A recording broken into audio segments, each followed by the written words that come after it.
There is still a quiet heaviness in the air here on campus, but we did see investigators back at the Barrison Holly building behind me. They arrived around 9:30 this morning, and we've also seen more people stop by the memorial, paying their respects to those two victims, Ella and Mohammed. Now, until answers come, this space continues to just speak for the campus. We're also told that this property has a lot of historical value to it, with this building being here for 100 years. We'll have much more on that coming up in the next half hour. The first official day of summer is just a few weeks away, and many boats are already in the water. Today's game, it's win or go home for the Pats as they take on Houston right here at Gillette Stadium. Here in Providence, we're right near 195 and also India Point Park. To my right, that is where the bay is. Typically, you can see it any other given day, but of course that is not the case this morning. Similar conditions here in Providence compared to what you are seeing in Cranston at this noontime.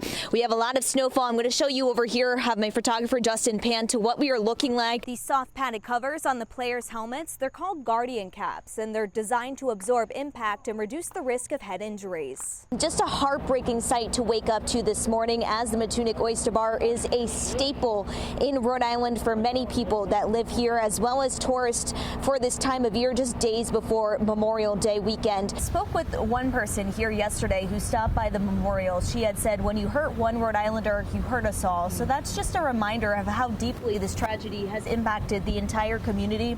Last night we did hear from Brown University's president as well, so we'll get to that in just a few minutes. But the latest in this investigation, a lot has unfolded overnight. The goal is for the new building to open in the 2026-2027 school year. Dozens of Karen Reed supporters have gathered alongside the road leading up to the courthouse. Secretary Buttigieg is expected to arrive to Rhode Island and tour the westbound side of the Washington Bridge. I'm Kristin Burnell, and coming up on 12 News, new protective gear for Cranston football players on the field. We'll show you how it boosts safety and what players and coaches have to say about them as we continue our back-to-school coverage. In the summer, when we come to this specific location in Providence, we do a lot of live shots here. It's usually a big patch of grass. If we go ahead and pan over to that and just see what that looks like. We've learned that the suspect went out through the Hope Street exit of the building, and they're wondering, this was at 4 o'clock. Why haven't police, are they looking at surveillance video in that area? It's a very populated area for that portion of Providence. So to walk us through a little bit about what that part of the investigation could look like right now. So this is going to be very difficult to shovel, to get around. We've seen some sidewalks shovel just a little bit down where we are, but that's not the case in a lot of the city. Just for reference, I am a little bit short. I'm like 5'2", so it looks a little higher than the average person, I'm sure. But city leaders also want to say, try to avoid going outside today as far as driving around, so they can really get the plows down the roads and clear it as best as possible and as quickly as possible. Meet John and Josh Maynard. They're identical twins who have mirrored each other in more ways than one. Our parents and we have two older siblings who have really helped us, and they've kind of set the standard for us. But I think it comes down to just us two, like trying to impress each other, beat each other, but also, like we said before, help each other. On Wednesday, they will graduate from Tollgate High School as valedictorian and salutatorian. I think it's really important to have empathy for each other and working with others rather than just yourself. Their GPAs? I was 4.81. And I was 4.79, so barely got 0.02. Their class roles. I was class vice president, and I was class president, and salutatorian, and then valedictorian.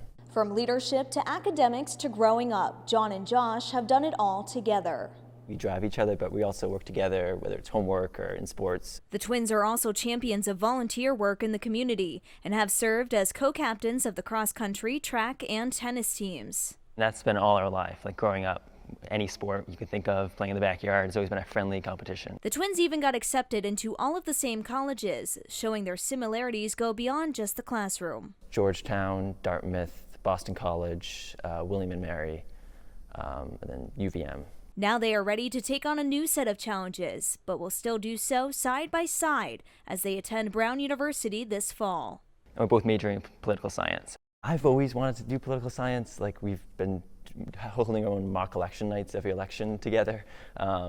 And we've run for student office all 4 years, so it's kind of just always been a calling to me. Two brothers, one remarkable journey that is just getting started. But first, a graduation they will never forget. I'm looking forward to addressing my class and opening the entire graduation as class president, passing along our class gifts, and just really reflecting on a memorable senior year. Just looking forward to living in a separate room from John, honestly.